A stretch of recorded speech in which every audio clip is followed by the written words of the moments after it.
أعوذ بالله من الشيطان الرجيم. بسم الله الرحمن الرحيم. رب اشرح لي صدري ويسر لي أمري واحلل عقدة من لساني يفقهوا قولي.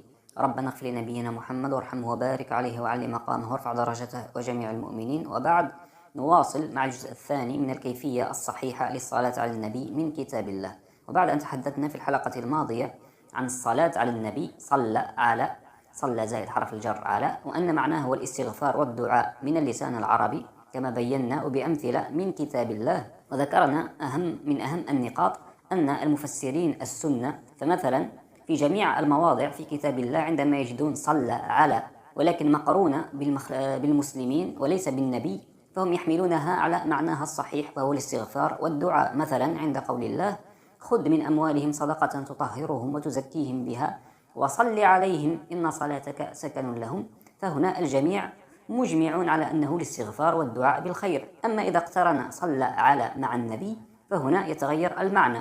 قلنا أولا هذا بسبب الروايات، وثانيا بسبب الغلو في النبي، فهم يرون أن النبي فوق المسلمين أو فوق البشر وفوق الاستغفار، فلا يجوز أن نستغفر له أو ما شابه، وهذا غير صحيح. فالصلاة على النبي مثل الصلاة على المؤمنين، كما أن الله قد قال: هو الذي يصلي عليكم وملائكته ليخرجكم من الظلمات إلى النور، أي يغفر لكم ويرحمكم ويفتح لكم أبواب الخير في الدنيا والآخرة، والملائكة تستغفر وتطلب الرحمة والخير. كذلك قول الله: إن الله وملائكته يصلون على النبي يا أيها الذين آمنوا صلوا عليه وسلموا تسليما، أي استغفروا له واطلبوا له الرحمة والخير في الدنيا والآخرة.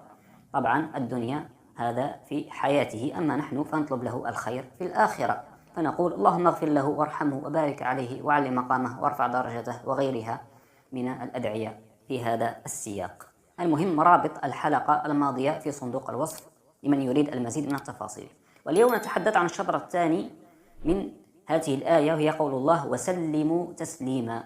الله لم يقل سلموا سلاما كما نلاحظ، فلماذا أهل السنة يقولون صلى الله عليه وسلم؟ هل هذا صحيح؟ لا، هذا أيضا غير صحيح، والآن سنثبته من كتاب الله باللسان العربي ومن الأمثلة بالآيات إن شاء الله. نبدأ على بركة الله. نذكر الرواية التي تلوناها والتي ذكرناها في الحلقة الماضية عن كعب بن عجرة لما نزلت: إن الله ملائكته يصلون على النبي، قمت فقلت: السلام عليك قد عرفناه فكيف الصلاة عليه؟ فكما نلاحظ فالآية تقول سلموا تسليما، وهذا يقول السلام عليك قد عرفناه، وكأنه لا يتقن العربية، أو كأنه الأصح أن الذي وضع الرواية هو الذي يريد أن يحرف المعنى الصحيح للتسليم. نعم، نذكر الآيات التي تتناول هذا المعنى، أي التسليم. يقول الله سبحانه وتعالى في سورة النساء في الآية المشهورة المعروفة عند الجميع: فلا وربك لا يؤمنون حتى يحكموك فيما شجر بينهم ثم لا يجدوا في أنفسهم حرجا مما قضيت ويسلموا تسليما.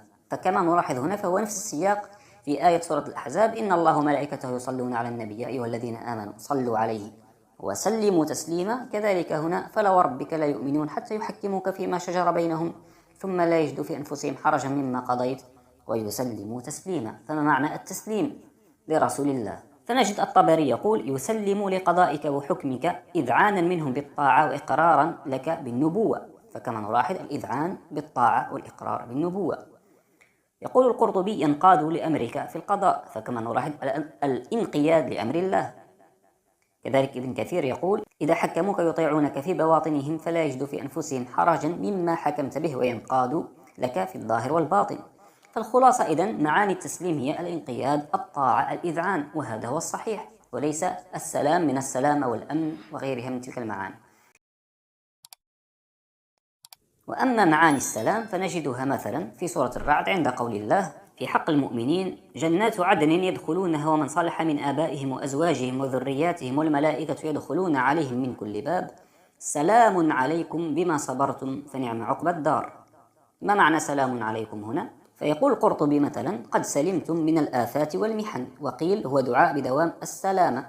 إذن فالجنة هي مكان السلام والسلامة والأمن والعافية. نعم، فهذا هو معنى السلام. كذلك لدينا في سورة الأنعام: وإذا جاءك الذين يؤمنون بآياتنا فقل سلام عليكم.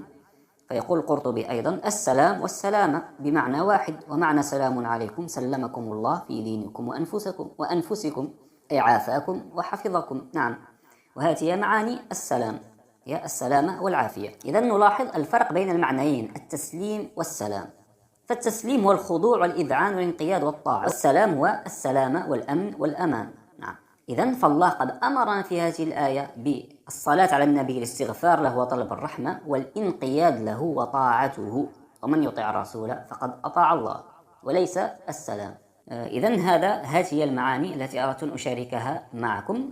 فالصلاة على النبي هو الاستغفار له وطلب الرحمة له كما تحدثنا بالتفصيل في الحلقة الماضية، وأما التسليم فهو الخضوع له والانقياد والطاعة، وهذا طبعا في حياته. هذا والله أعلم. فاللهم اغفر لنبينا محمد وارحمه وبارك عليه وعلي مقامه وارفع درجته وجميع المؤمنين. إلى لقاء آخر إن شاء الله، والسلام عليكم